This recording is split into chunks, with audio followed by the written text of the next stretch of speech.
to WRPB and WRPB Studios. You know, you guys have been with me a long time, almost 26 years. You know that politics is something that I don't really kind of push into, but sometimes you have to open the door for people to make some decisions.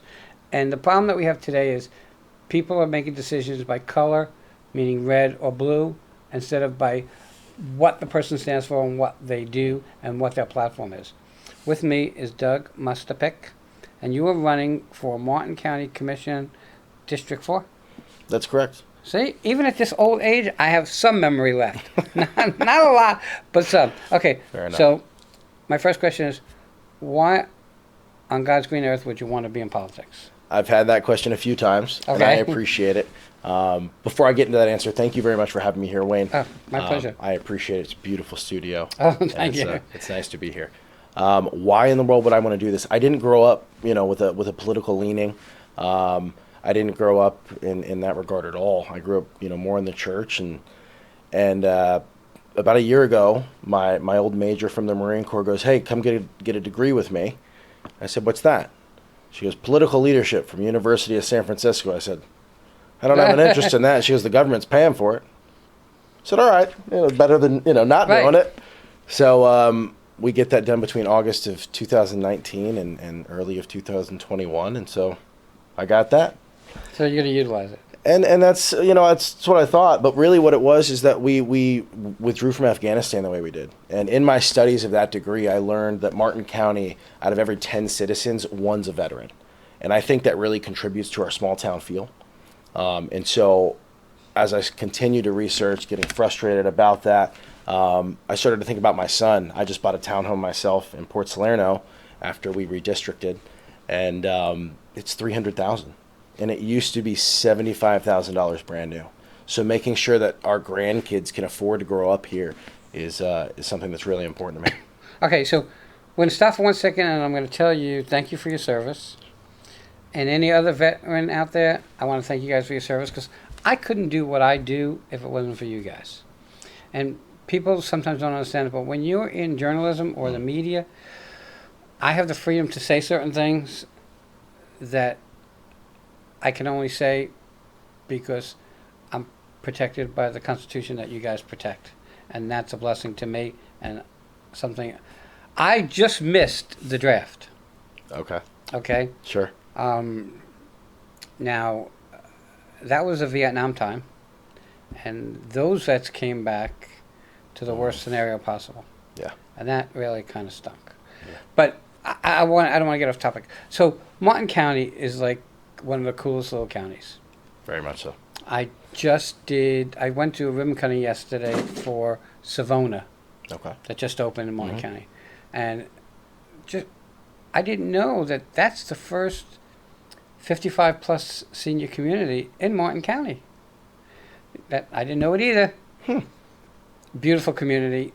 But Martin County has some beautiful, beautiful stuff. And it's really like this little diamond that's squeezed between Palm Beach County and St. Lucie County. How long have you been living in Martin County? I was born in Tequesta. Oh, okay. Yeah, so a little while. I grew up in River Ridge in Tequesta, and then my younger adult years we moved to Palm Beach Gardens. My family built homes. Okay. And so every time we'd end up building our own home and then selling it a few years later. And it was the neatest experience, though. I got to pick my own bedroom every few years. Okay, so now you decide to do something foolish and go into politics. Did you have family support? Yes. Yeah. Told my family, and they were over the moon. Were they? Yeah.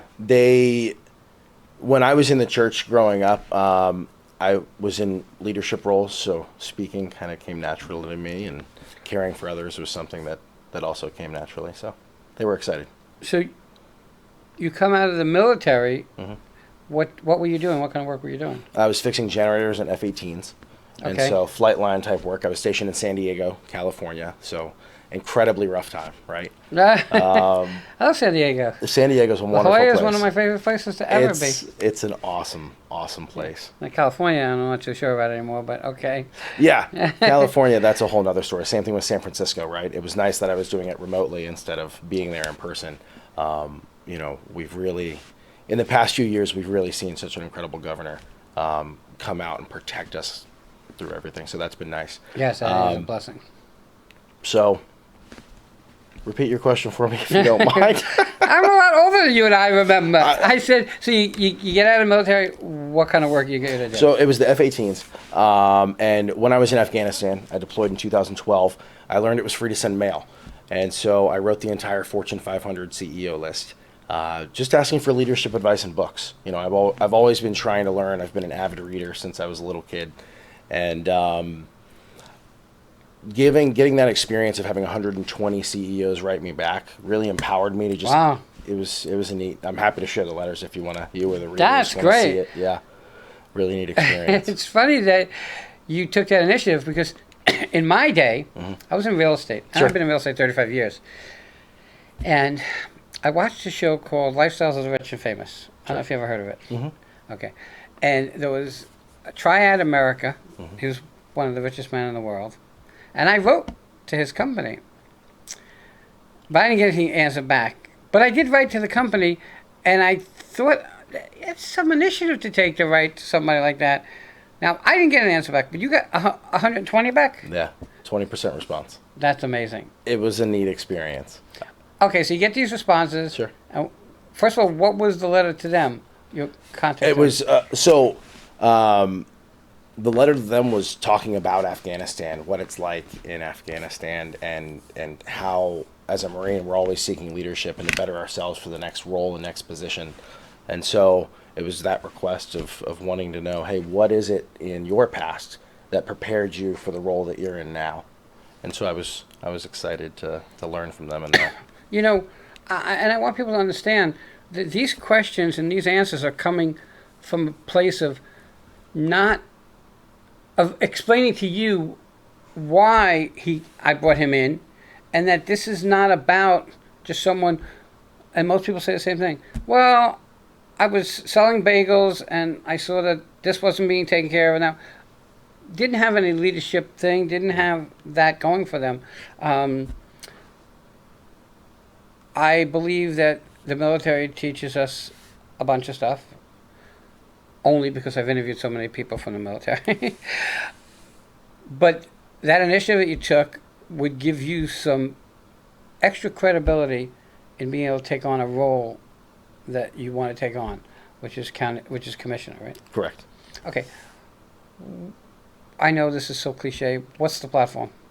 I mean, the way you said it, do you want me to be really quick about it? No. Because I can give you some bullet points. Go ahead.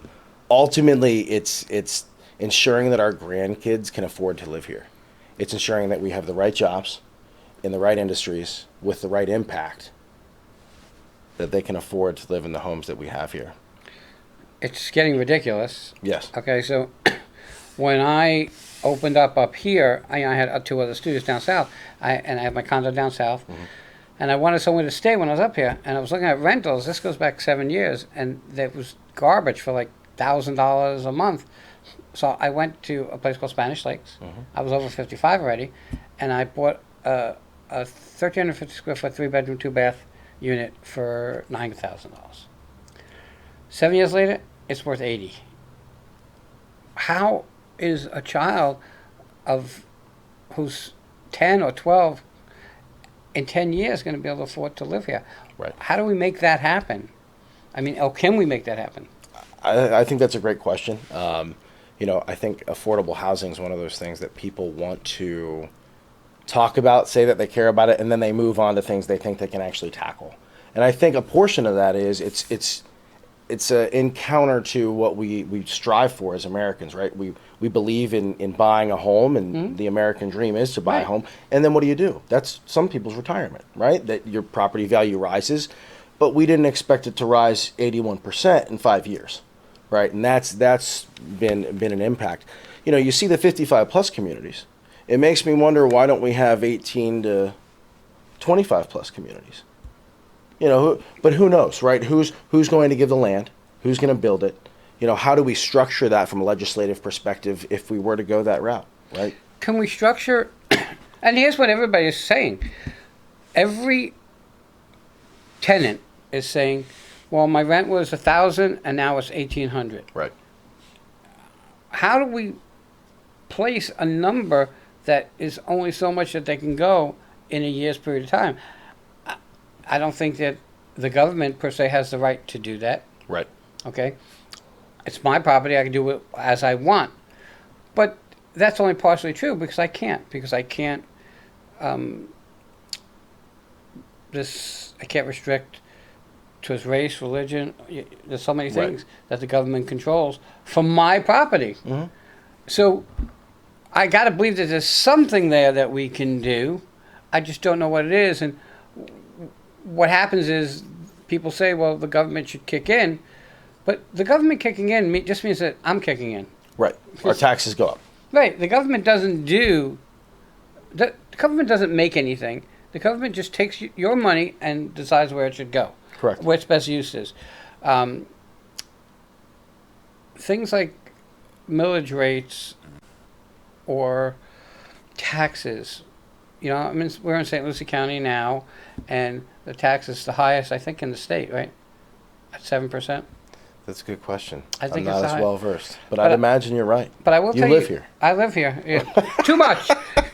I'll tell you another interesting fact that most people don't know. This is the first time in history that there are more homes than people. That's terrifying. Is that and And you with can't live everything anywhere. that's happened, yeah, exactly. You still can't find one. You still At least can't. here in South Right. Florida. So, I mean, we talk about tackling that issue, and I get it, but here's the problem: raising salaries doesn't fix the problem. Right. It just says to the bagel guy, well, I have to pay him 15. I'm just going to raise my bagel price. Correct. Okay, so that's not a balance. Right. Okay, what about other things that you have in Martin County? And correct me if I'm wrong, because I'm not 100% sure, but I know that there's water and sewer issues in Martin County. Yes. Am I right? You're correct. Okay. We've got a lot of septic to sewer conversions right now that are happening. Okay. And that's continuing that work is most certainly a focus. We need to ensure that we do have clean water in Martin County, and that septic to sewer conversion is one of the key things. The other thing that we're seeing too is a lot of what's happening with the Indian River Lagoon, with the Army Corps of Engineers managing a schedule a bit more appropriately at this point, to where we are getting our waters in a state of recovery.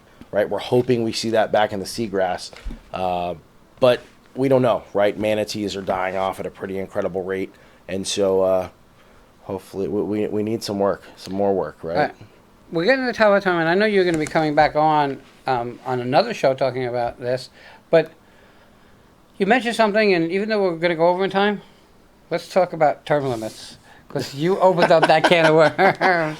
Well, public service, right? That was the whole point when our government was formed at the local level. We didn't have technology, right? We didn't have this. We had to gather in town halls, and one person was that person to then go to each community, spread the word, try and take those concepts, and then bring it to a unified set of government.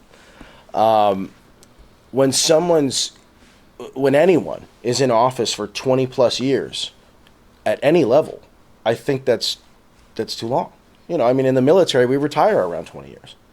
So I think that public service, and people will say it's not public service, you're a politician, right? I don't view it that way. I didn't start this. I'm at a local level.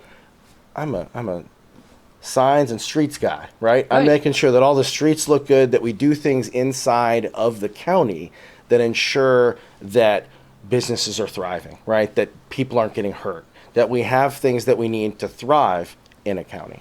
Are you looking to go any further within politics, or is this really what you want to work on your own county and your own area? This is what I want to work on. Okay. So, when is the election? August 23rd. Okay. Is that a primary election? Correct. Yep. And then the election is November? Correct. November 8th. So, and I could go on forever. I went with the chamber the other day to the supervisor elections, Vicki Davis? Yes. And I saw the facility there. Mm-hmm. And the changes that have come about. Okay. The computer room, 2 people have access to it. That's it. Yep. And then they're controlled.